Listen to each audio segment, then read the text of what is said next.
Welcome back to Caught My Eye. This is where we discuss things that we've seen paranormally related on YouTube and other places in about the past week.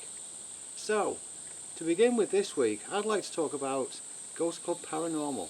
Oh, girls. They had a two-parter and it was based at Jade's house, only there were some very strange details. Now, not to give everything away, the thing was there's a shadow entity apparently in the house.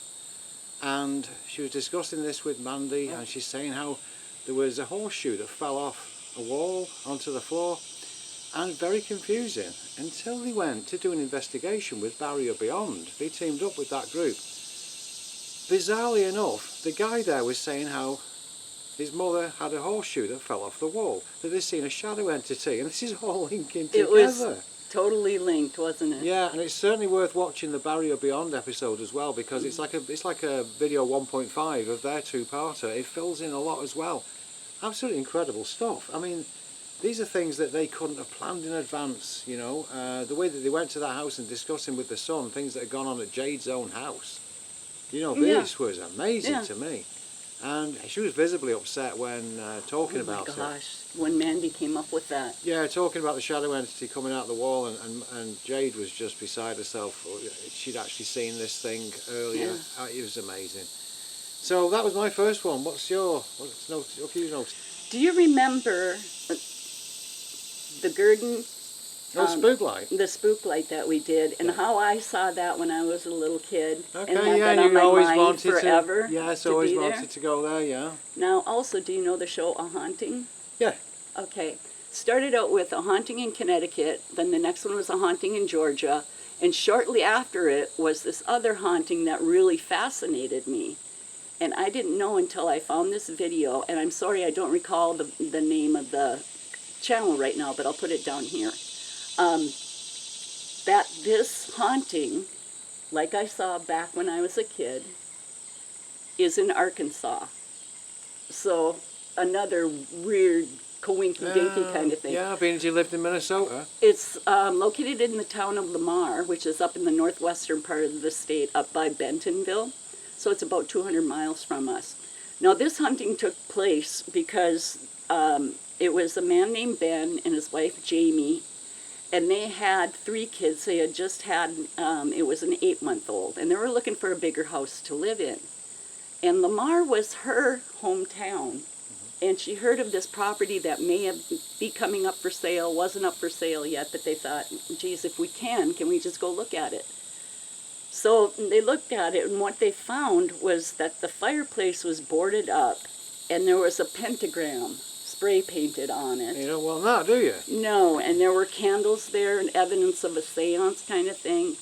And also there was the name of a boy who had died on the pentagram. And they were just looking at the house at the time. She said, I wasn't going to let that bother me. It's just this superstitious fool stuff. Yeah. Okay.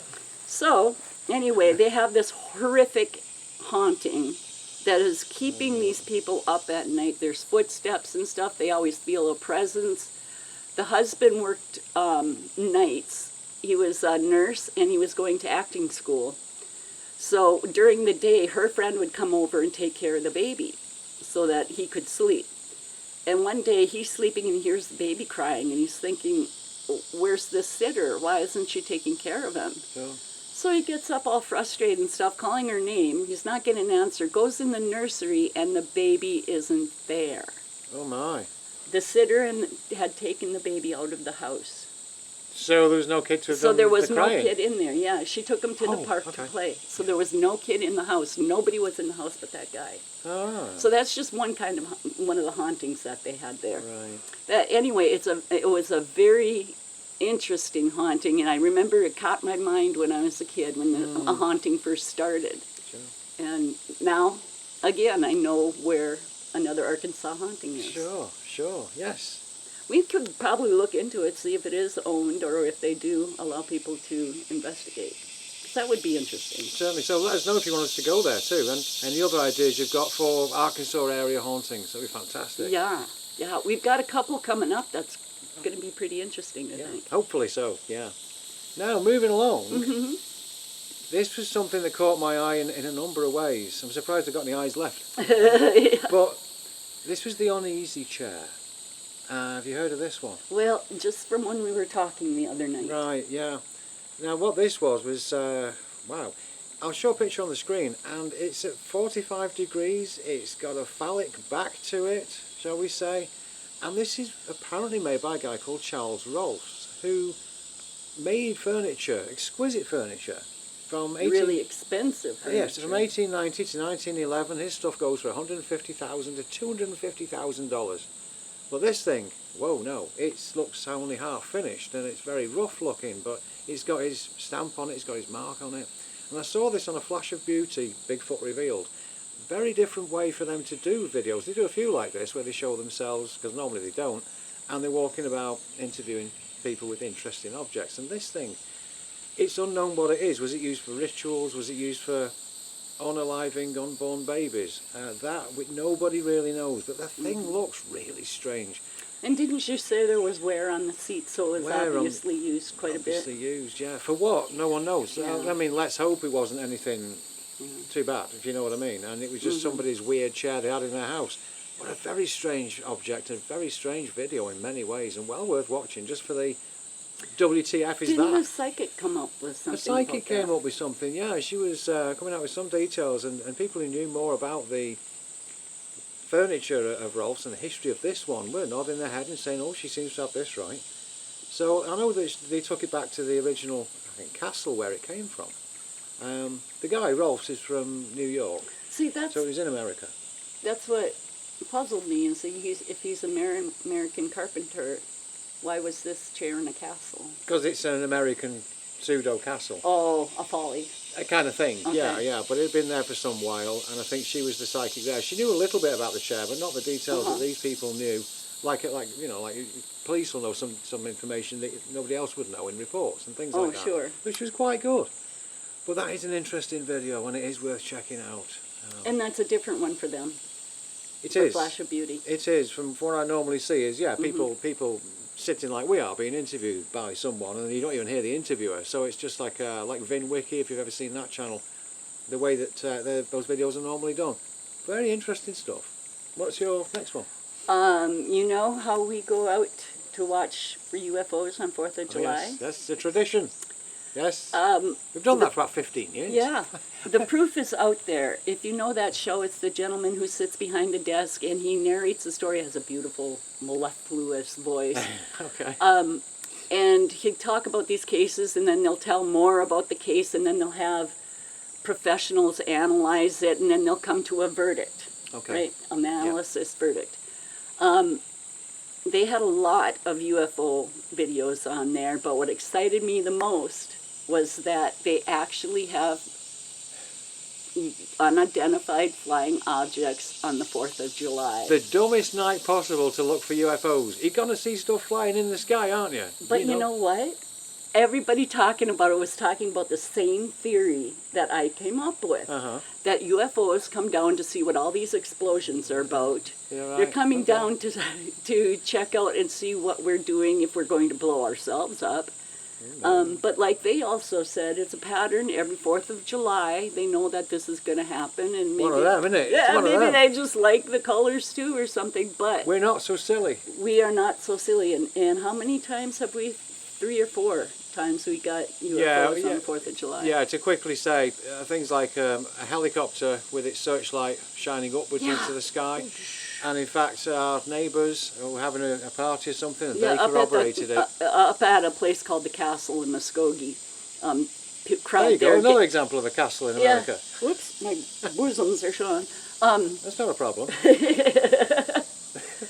Anyway, there was a crowd to watch the fireworks at the castle in Muskogee. So they were at a different place. We just saw it. We were just going to go out, and we just turned out of our driveway, and we're heading west down our street, and there it was. Yeah, I've also seen what do you call them? A Chinese lantern was coming down the street to a four-way, and it was the same height and same speed as a car.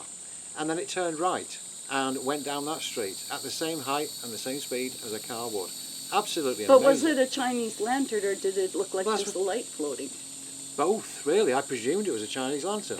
I know that the family across the way, they'd got a Chinese lantern they were lighting and sending it up, and I thought, oh, well, that must be one of theirs or something has come down. But the way that it moved along and then turned right and went off again. At such a low level, too. Yeah, and then the pair of us we went down to a river one year, and we saw a red orb going down that river, just trundling along in the middle of the river. The first year we moved to Oklahoma, we went down by Lake Eufaula to look around.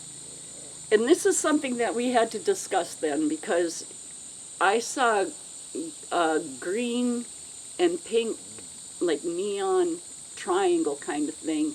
And Mark saw something else, and we argued back and forth. It was green and red, I guess it was. Yes, green and red. Well, like the Love's gas station signs. But it wasn't Love's. And as the point is, I saw it as the way that a Love's gas station will have the green and red for the prices, and Julie saw it flipped around the other way around. So what we concluded is that it might have been like a masking memory thing, where we both interpreted a different way. So we have decided now that if we see something, we'll say, what did you see? What did I see? And then we'll see. And then we won't argue about it. Right. Yeah, right. Yeah.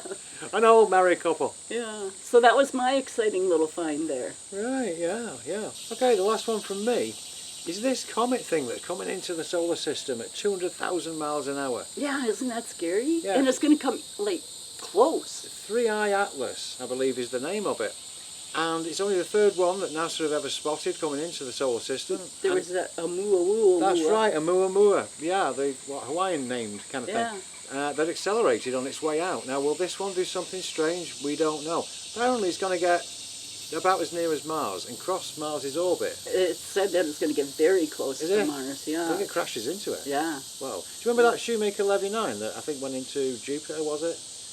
Went into one of the planets anyway. That was probably 80s. Okay, I'll shut up now. Okay. But anyway, the point is, all right. this thing is going to go zooming through, and I really hope there's something from it, you know. And it's bigger than Oumuamua. Yeah, at this point they think it is, yeah. And let's see if we can get some images of this and what it might be, because if it's a UFO, you know, what if it slows down? What if it turns? That's the thing. What if it turns and comes towards us? Can you imagine? You know, everyone's arguing about politics and things at the moment. All of a sudden they go quiet and go. This big potato comes in. Ooh. Even if it gets near the sun, it might end up a baked potato. Ooh. Get the butter ready, you know, a bit of cheese. That's what that other one looked like. It was a potato. Yeah, little chive. Oh, well, anyway, that's... Offerings, chive, cheese. Couldn't that be hopeful? World hunger solved in one fell asteroid. If you like fries. Fried fries.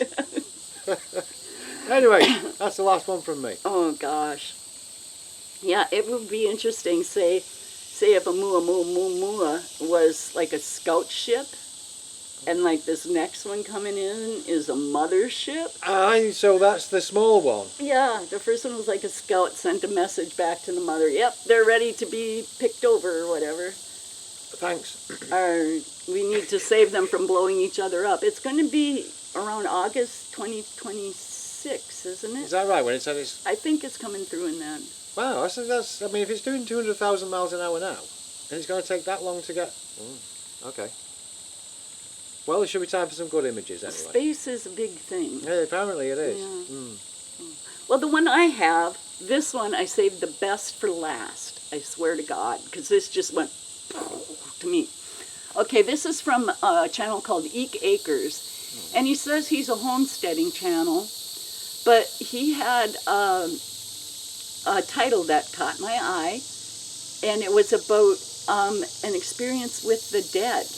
And this story was about how he was in a tough time when he was about 23 years old. His grandma never really liked him, never treated him the same as his cousins and this kind of stuff, blah, blah, blah. Anyway, so he sees his grandma at the foot of the bed. So that's one story. Oh, okay. The next one, I mean, I just keep seeing these headlines that are like, "Ooh, that looks good." On a homesteading. Yeah, channel. on a homesteading He is channel. And he veteran does going- have very little homesteading stuff on there. He's got some political stuff. He has some reviews. It seems like what comes off the top of his head. Yeah, he's an entertaining guy. He's interesting, tells a good story. One thing is that he said he's dying of kidney cancer. Oh, okay. So I wonder if telling these stories is like getting it off your chest. A therapy for kind himself. of thing. Right. Oh, my goodness. My tummy growled. Anyway, he and his girlfriend had gone to this bird refuge in the western part of New York. And while they're there, they see this huge creature, hairy creature, black, about 200 yards from them. And the girlfriend took a picture. Well, she took several pictures. All but one were corrupt. No way. Well, the file itself was The corrupted. files was corrupt. Oh, and what did the other one show? The other one showed this, I bet you the shoulders had to have been 4 feet wide. So you're thinking Bigfoot? Conical head. Oh, right, Yeah. yeah. Oh, Yeah. wow, okay. And they Oh, wow. estimated it to be about 8 feet tall. No, it checks out, doesn't it? Yeah. Hairy, I guess, just, you know. And But that's not the good one.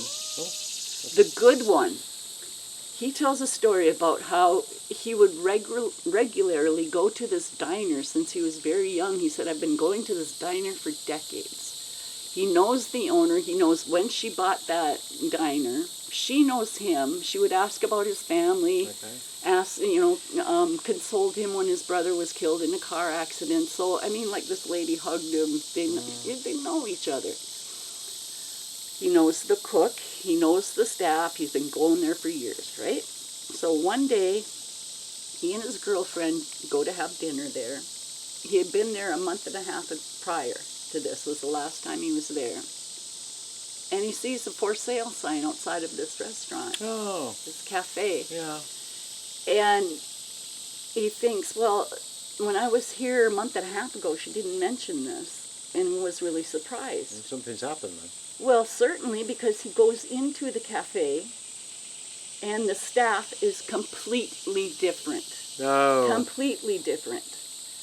The Wow. cook is different, the cashier is different, the waitress is different. In fact, the waitress is a waiter. And to make everything even more contrasting, I guess you could say, the owners he knew were white. These people were all black. So they were totally not the people he knew. No, he didn't know anyone in there. Wow. He always ordered the same dish, which is haddock, because he liked the way that they prepared it. So he ordered it that night. He said it tasted just as good as it always tasted, but it got there so fast. He said he could not believe the service that night. It was like within 10 minutes their food was on their table. Wow. Or maybe somebody cancelled haddock and walked out. I mean, You never know. But anyway, afterwards, after they're done eating and they're sitting there, the cook comes up to him and says, "Did you like your meal, sir?" And he says, "Yes, it was very good." "Well, it's good to see you again." oh. Oh. Again. Again. And the guy was just floored. He did not know these people. Wow.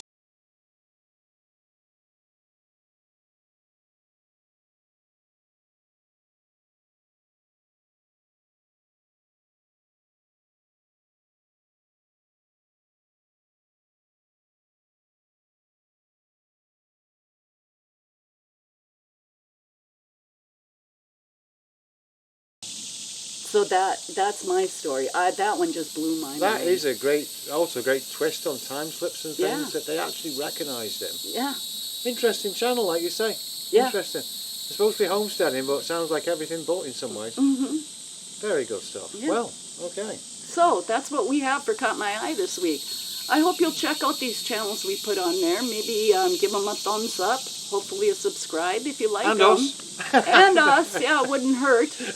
We don't like to beg or anything, but yeah, we're just tiny now. We're shooting for 50 subscribers. Yeah, we're on 32. Let's go for 50 subscribers. 33. 33. 33. Oh, 17 more subscribers. Come on. thank you, number 33, if you're watching this one. Yes, yes. And number 17, number 26, you know. 13 was a good one. 13, yeah, Yes. lucky, yeah. 13 was a nice subscriber, thank you. Anyway, thank you very much for watching, and we'll see you next time.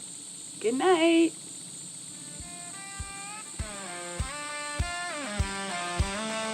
Okay.